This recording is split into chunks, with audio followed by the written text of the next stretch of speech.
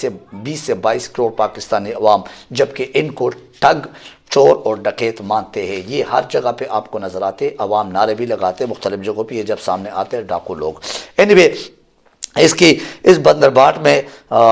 تب تک یہ میدان، یعنی قومی اسمبلی کا میدان گرم رہے گا جب تک یہ بندرباٹ پہ کوئی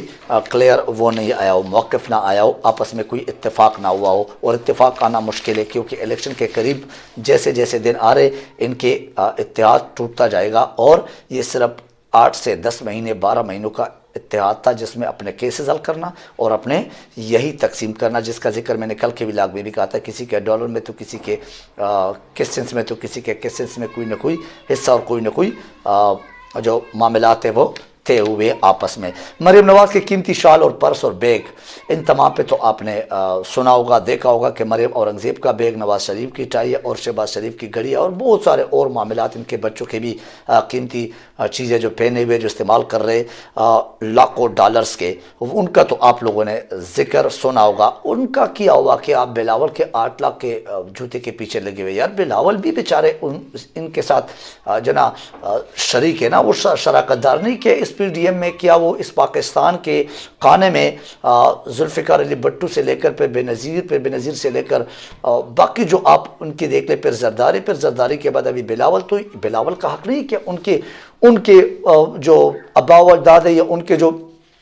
سیاسی پارٹی ہے، انہوں نے اس پاکستان کے عوام کا خون نہیں چوسا کیا، انہوں نے یہ پیسے نہیں کھائے کہ انہوں نے پاکستان کے خزانے کو نہیں لوٹائے، تو اس کا بھی حق ہے، وہ بھی پہن سکتا ہے۔ ہم کیوں اس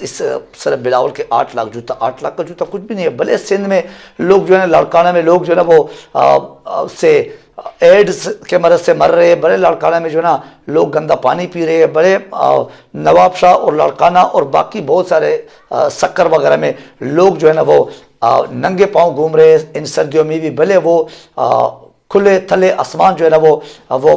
بیٹھے ہوئے ہیں اس سیلاب زدہ جو غریب عوام ہے وہاں کے، لیکن ان کے 8 لاکھ کے جوتے کے پیچھے ہم کیوں بولے؟ وہ پہن سکتا ہے، کیونکہ اگر مریم نواز اور شہباز اور نواز اور باقی ان کے اہل ویال وہ کر سکتے تو وہ بھی پہن سکتے ہیں۔ بہرحال پاکستان کی معیشت کا بیڑا جو غرق ہوا ہے اور جو غرق کیا گیا وہ ان دونوں کے برابر کے شراکت سے ہوا ہے، یہ کوئی ایک پارٹی کا نہیں ہوا، یہ دونوں مل بیٹھ کے یہ اس سے بانٹ رہے تھے اور بانٹتے رہے ہیں 75 سال سے 70 سال سے۔ اینی ان کے خاندان، ان کے خزانے اونچے اڑان کرے، جبکہ پاکستان کی معیشت، پاکستان کا خزانہ، پاکستان کے عوام گرتے جا رہے ہیں، دن بدن وہ گٹتے جا رہے ہیں۔ اینی ان خاندانوں کو اس کی پرواہ نہیں ہے۔ میں نے آپ کو پہلے بولا پاکستان کے لوگوں کو جو کچھ بھی مل رہا ہے وہ ان کی اپنے گناہوں کی سزا ہے۔ ان تمام باتوں کا احساس لیڈر کو ہوتا ہے، اور لیڈر آپ کو پتہ ہے ان میں سے کوئی لیڈر تو ہے نہیں، سارے گیدڑ اکٹھے ہوئے ہیں اور سارے چور ڈاکو اکٹھے ہوئے،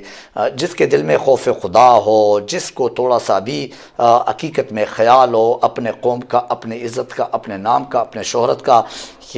اور پھر موت کا فکر بھی ہو، پھر اللہ کا فکر بھی ہو کہ باقی واقعی میں نے مرنا بھی اور حساب کتاب بھی دینا، اور کفن ہی ساتھ صرف جائیں گے۔ اور آپ کو پتہ ہی ہے کہ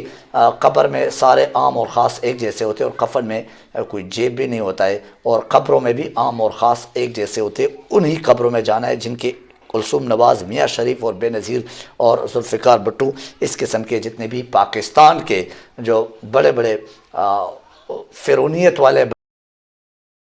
پھر امریکہ میں قائم پاکستان کا جو ایک ہوٹل تھا، اس میں سعودی عرب کے ایک شخص پر فروخت کیا جا رہا ہے، اس کی بھی آپ کو معلومات آ چکی ہوں گے، جو کہ سرکاری ہوٹل ہے اور یہ پی ڈی ایم حکومت مل کر بیچ رہی ہے۔ یہ معلومات میں آپ کو جو میرے پاس خبر آئی ہے اس سے آپ کو بتا رہا ہوں، اور اس کی قیمت اونے پونے دام شہباز حکومت نے لگائی ہے، اور اس کی فروخت کا معاملہ آخری مراحل میں داخل ہو چکا ہے، مینس کی یہ تقریباً ہو چکا ہے، کیونکہ رینوویشن ہو چکا ہے، اور اس رینوویشن کے بعد اس کے لیے بھی قرضے پہ پیسے دیے تھے، اور اس کے بعد اس کو بیچنے کا یعنی اونے پونے دام جو ہے نا اس کو بیچنے کا باقاعدہ پراپر پارٹیاں آ چکی ہے، پارٹیوں کے ساتھ بات چیت ہو رہی ہے، کیونکہ پی ڈی ایم نے اس شخص سے اور بہت سارے فائدے حاصل کرنے جو جس پہ بیچ رہے ہیں اونے پونے دام، اور اس میں آپ کو پتہ ہے پھر کیک بیکس اور پھر کمیشنز وغیرہ ادھر ادھر کے اپنے جو دو چار لوگ ہیں ان کو بھی تو فائدہ دینا ہے اسی 4-6 مہینوں کے 8 مہینوں کے یہ جو رجیم چینج آپریشن میں ان کے حوالے میں یہ پاکستانی عوام ان کے حوالے کر دیا ہے، اس حوالے سے تو ان کو بھی کچھ ایسا تو دینا ہے نا جنہوں نے تھوڑا بہت بھی ان کی مدد کی ہے، اس لیے اس پر پاکستان کی میڈیا خاموش ہے۔ یہ پاکستان ہے deep pocket media, corrupt media, 2 نمبری میڈیا، پیسے کے پیچھے بھاگنے والے بونکنے والے میڈیا حقیقت میں، اور شرم آتی ہے ہم بھی میڈیا اپنے آپ کو کہتے ہیں اس قسم کے سسٹم میں، اس بدبودار میڈیا کے جو ایک نظام ہے یا جو ایک روش ہے، اس میں جو گندا گھٹیا قسم کا لالچی قسم کے جو ایک سسٹم چل رہا ہے میڈیا کا بھی، تو اس میں ہمیں اپنے آپ کو میڈیا والا اور صحافی بولنا تھوڑا سا عجیب سا لگتا ہے۔ اس کے علاوہ پاکستانی سفارت خانے کی عمارت کو بھی 68 لاکھ ڈالر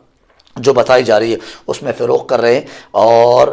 تزئین اور آرائش اس کی بھی ہو چکی ہے، اس کے لیے بھی ادھار پہ یعنی قرضے پہ پیسے لیے تھے انٹرنیشنل بینک سے، امریکن بینک سے، اور سوری، اور اس کی بھی قیمت لگا دی گئی۔ یہ پاکستان کا حال ہے، یہ 22 کروڑ غریب عوام کا پاکستان ہے، یہ سیلاب زدہ اور زلزلہ زدہ اور آفت زدہ پاکستان کے عوام کے حکمران ہے۔ یہ سب کچھ آپ کے سامنے رکھنا ہم ریئلی اپنا فرض سمجھتے ہیں، اور ہمارا کام ہی یہی ہے۔ میڈیا کا اصل کام ہے کہ عوام کے سامنے حقائق لانا، نہ کہ جھوٹ